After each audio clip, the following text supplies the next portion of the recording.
guys, Assalamu alaikum. Welcome back to my channel. Guys, today we will discuss about British Constitution, salient feature of the British Constitution. Salient feature सबसे पहले हमें ये समझना पड़ेगा कि salient feature होता क्या है. Salient का मतलब है नुमाया और features का मतलब है खुसूसियात. मतलब एक मुल्क के आइन की, एक मुल्क के कॉन्स्टिट्यूशन की ऐसी कौन सी खुसूसियातें जो कि दुनिया के दीगर मुमालिक के कवानीन से उसे सेपरेट करती हैं. तो आज हम ये डिस्कस करेंगे. सबसे पहले आज हमने ये सीरीज स्टार्ट की है. पहला हमारा टॉपिक है salient feature of the British constitution. तो कहने का मकसद ये है कि चले डिस्कस करते हैं कि कौन सी नुमाया खुसूसियातें जो कि सेपरेट करती हैं ब्रिटिश कॉन्स्टिट्यूशन को दीगर मुमालिक के कॉन्स्टिट्यूशन के साथ. तो सबसे पहली खुसूसियात है mostly unwritten and partly written. अच्छा, मोस्टली अनरिटन क्या होता है?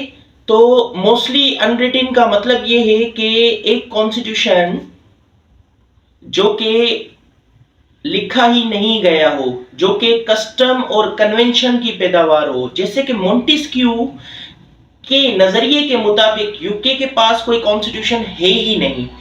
अब मोंटेस्क्यू ऐसा क्यों कहता है कि यूके के पास कोई कॉन्स्टिट्यूशन नहीं है? मोंटेस्क्यू के मुताबिक constitution should be precise, Constitution should be in written form and it is in skeleton form. अगर हम देखें कि कॉन्स्टिट्यूशन एक स्केलेटन फॉर्म में होता है तो उसके मुताबिक अगर ये मोंटेस्क्यू के इंग्रेडिएंट दुरुस्त हैं तो इसका मतलब है कि वाकई यूके का कोई भी कॉन्स्टिट्यूशन नहीं है. लेकिन अगर दीगर सूरत में देखा जाए तो यूके के पास कुछ रिटन लॉज हैं, चार्टर्स हैं, स्टैट्यूट्स हैं जो कि कॉन्स्टिट्यूशन का हिस्सा है. तो अगर हम नतीजा निकालें तो UK is the most unwritten, UK having most unwritten and partly written feature in this constitution. तो कहने का मकसद ये है कि चलें अब डिस्कस कर लेते हैं हम दूसरा इसका फीचर है कंटिन्यूटी एंड डेवलपमेंट. आपको पता होना चाहिए जिस तरीके से एक बच्चा पैदा होता है, फिर बड़ा होता है, फिर माइनर बनता है, टीन एज में जाता है, यंग एज में जाता है, फिर ओल्ड इनफ एज में चला जाता है. 1000 सालों से यूके में ऐसा चलता हुआ आ रहा है कि बादशाही निजाम हो या काउंसिल निजाम हो, पार्लियामेंट्री निजाम हो, 1000 सालों से ये चीज चलती हुई आ रही है कि यूके ने हमेशा अपना जो कॉन्स्टिट्यूशन है वो कन्वेंशन और कस्टम की बुनियाद पे रखा है. तो मेरा असल में कहने का मकसद ये है कि यूके का जो कॉन्स्टिट्यूशन है, यूके ने अपना कॉन्स्टिट्यूशन कन्वेंशन और यूजेजेस की बुनियाद पे रखा है और ये एक चाइल्ड ऑफ एवोल्यूशन है. अगर ये एक चाइल्ड ऑफ एवोल्यूशन है तो ये विदाउट एनी ब्लडी अपहेवल्स, ना कोई फ्रेंच रेवोल्यूशन हुई, ना कोई कत्लो गारत हुई और ये कॉन्स्टिट्यूशन अभी हमारे पास इस पोजीशन में है कि यहाँ का पूरा जो सिस्टम है वो मोनार्की सिस्टम से कन्वर्ट होकर कैपिटलिज्म सिस्टम में आ गया, एरिस्टोक्रेसी सिस्टम जो है वो वीक हो गया. तो ये एक बड़ी बात होती है. अच्छा, अब इसका तीसरा सैलिएंट फीचर जो है वो उसको हम कहेंगे फ्लेक्सिबिलिटी. यूके का कॉन्स्टिट्यूशन जो है मोस्ट फ्लेक्सिबल है as compare to constitution of another countries. Even Pakistan का कॉन्स्टिट्यूशन मोस्ट रिजिड है as compare to UK constitution. अच्छा, इसके बाद अगर हम मजीद डिस्कस करें तो इसका चौथा जो सैलिएंट फीचर है वो है यूनिटरी. देखिए, अमूमन जैसे अमेरिका ने एक सिस्टम इंट्रोड्यूस कराया फेडरल सिस्टम, तो यूके का जो सिस्टम है वो यूनिटरी है. मतलब वन अथॉरिटी है और वो अथॉरिटी है पार्लियामेंट के पास. पार्लियामेंट पूरे रियासत को चला रही है. अच्छा, अब वेल्स, स्कॉटलैंड और दीगर रियासतों का क्या किरदार है? इनका किरदार ये है कि ये जस्ट वेल एडमिनिस्ट्रेटिव यूनिट्स हैं. अदरवाइज पार्लियामेंट का ये किरदार है कि पार्लियामेंट पूरे मुल्क को चला रही है और वन यूनिट सिस्टम है. अच्छा, यूनिटरी और फेडरल में क्या फर्क होता है ये भी मैं आपको बता दूं. देखें, यूनिटरी जो होती है, यूनिटरी में एक सिस्टम होता है जो पूरी कंट्री को चला रहा होता है. फेडरल में क्या होता है, जो रियासतें अपने पावर डेलीगेट करती हैं वफाक को मजबूत करने के लिए और आइन में तरमीम करती हैं और उस हिसाब से वफाक को मजबूत बनाया जाता है और फिर वफाक अपना काम करती है. अच्छा, अब इसमें एक और चीज हम डिस्कस करें इसका नेक्स्ट सेलिएंट फीचर वो है पार्लियामेंट्री एग्जीक्यूटिव। वहां पर पार्लियामेंट्री फॉर्म ऑफ गवर्नमेंट है, क्योंकि वहां का जो हेड ऑफ एग्जीक्यूटिव है, पीएम है, उसको हाउस ऑफ कॉमन मतलब के पार्लियामेंट से लिया जाता है। वो पार्लियामेंट से इलेक्ट होकर आता है। पार्लियामेंट का मेजोरिटी पार्टी का जो लीडर होता है वो पीएम बनता है, और कैबिनेट भी पार्लियामेंट की होती है। इसका मतलब ये है कि अगर ये पार्लियामेंट के हैं तो ये पार्लियामेंट के आगे ही जवाबदार हैं और पार्लियामेंट के लोग हैं। इस वजह से इसका one of the main salient feature जो है ये पार्लियामेंट्री एग्जीक्यूटिव है। इसके बाद जो हमारा सेलिएंट फीचर है वो है पार्लियामेंट्री सोवरेनिटी।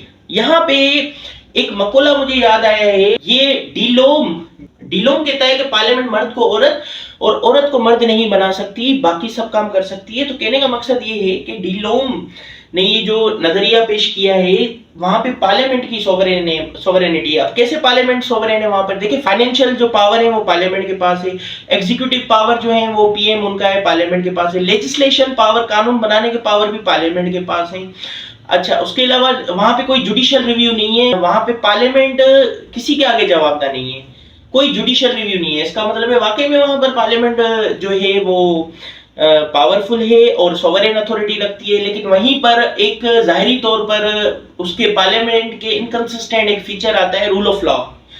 वहां पे एक ये चीज है कि कोई किसी का नौकर नहीं है, कोई किसी का गुलाम नहीं है, जो भी सिस्टम चलेगा वो लॉ के मुताबिक चलेगा। वहां पे हुक्मरानी लॉ की चलेगी। No one should be condemn unheard, all persons are equal before the law. अब यहाँ पे ये बात हो रही है कि पार्लियामेंट सोवरेन है या वहां पे रूल ऑफ लॉ है, क्या चीज है। तो देखें, एक बात समझे, अंडरस्टैंड करें कि वहां पे जो लेजिस्लेशन होती है वो लेजिस्लेशन कौन करता है, पार्लियामेंट ही करता है। और लेजिस्लेशन से क्या नतीजा निकलता है, लेजिस्लेशन का नतीजा ये निकलता है कि कानून पास हो जाता है, कानून बनता है, और वही कानून हुक्मरानी करता है। तो कहने का मकसद ये है कि पार्लियामेंट का ही बनाया हुआ कानून हुक्मरानी कर रहा है। और वो जो हुक्मरानी हो रही है ये इन दोनों चीजों को आप रिलेट करके देखें, इंटरकनेक्ट करके देखें, तो इसमें जाहिरी तौर पर तो चीजें इनकंसिस्टेंट जा रही हैं, लेकिन यहां पर दोनों चीजें एक दूसरे को साथ लेकर चल रही हैं। मतलब इनकंसिस्टेंट नहीं है, बल्कि जो लॉ है वो उसकी हुक्मरानी हो रही है। इसका मतलब ये है कि पार्लियामेंट सोवरेन ही है। इसका नतीजा, इसका मतलब ये निकलता है। अच्छा, इसके अलावा इसका नेक्स्ट सेलिएंट फीचर है वहां का कॉन्स्टिट्यूशन मिक्स्ड है। देखिए, वहां का कॉन्स्टिट्यूशन मोनार्की की भी बात करता है, वहां का कॉन्स्टिट्यूशन जो है वो एरिस्टोक्रेसी सिस्टम भी बात करता है। वहां पे आपको किंग भी मिलेगा, वहां पे आपको हाउस ऑफ लॉर्ड भी मिलेगा, और वहां का कॉन्स्टिट्यूशन जो है डेमोक्रेसी की भी बात करता है, वहां पे आपको डेमोक्रेसी भी मिलेगी। अच्छा, अब ये तीनों चीजें आपको वहां पे मिल रही हैं, इसका मतलब क्या है? इसका मतलब वहां का कॉन्स्टिट्यूशन मिक्स्ड है। अच्छा, मिक्स कॉन्स्टिट्यूशन तो वहां का है, लेकिन वहां की जो अदलिया है वो बिल्कुल इंडिपेंडेंट है। वहां पे अदलिया जो जजेस हैं वो ऑनरेबल हैं, और उनका पॉलिटिकल इंटरफेरेंस उन पर कोई भी नहीं है। उसके बाद सबसे बड़ा जो ब्रिटिश कॉन्स्टिट्यूशन में रोल है वो रोल है कन्वेंशन का।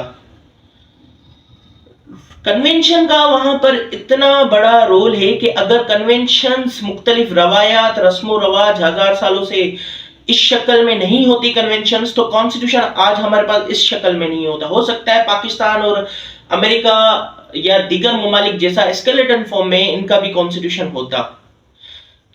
कन्वेंशन अगर नहीं होता तो इस शक्ल में यूके का कॉन्स्टिट्यूशन नहीं होता। मुख्तलिफ कन्वेंशन हुई है वहां पर, और वो सारी कन्वेंशन एक दूसरे के खिलाफ भी जाती हैं, जैसे no taxation without the representation of the parliament, king can do no wrong.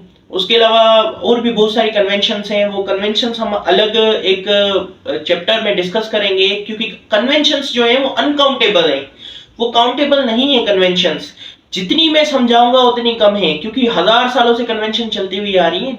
In convention की बुनियाद पर ही फ्लेक्सिबल है उनका कॉन्स्टिट्यूशन। इस कन्वेंशन की बुनियाद पर ही कॉन्स्टिट्यूशन यूके का अनरिटन है। कॉन्स्टिट्यूशन मिक्स होने की वजह से वहां पर थ्योरी, नजरिए में और प्रैक्टिस में गैप हो गया है। जैसे थ्योरी में कहा जाता है वहां पे लेजिस्लेशन जो है वो बाइकैमरल है, लेकिन ऐसा नहीं है। प्रैक्टिस में लेजिस्लेशन बाइकैमरल नहीं है, प्रैक्टिस में लेजिस्लेशन वहां पर यूनिकैमरल है। हाउस ऑफ कॉमन वहां पे लेजिस्लेशन करती है, हाउस ऑफ लॉर्ड जस्ट ये करता है कि कुछ टाइम तक बिल को डिले करवा सकता है। अदरवाइज हाउस ऑफ कॉमन के पास फाइनेंशियल इश्यूज हैं, जितने भी लेजिस्लेशन के इख्तियार आते हैं वहां हाउस ऑफ कॉमन के पास हैं।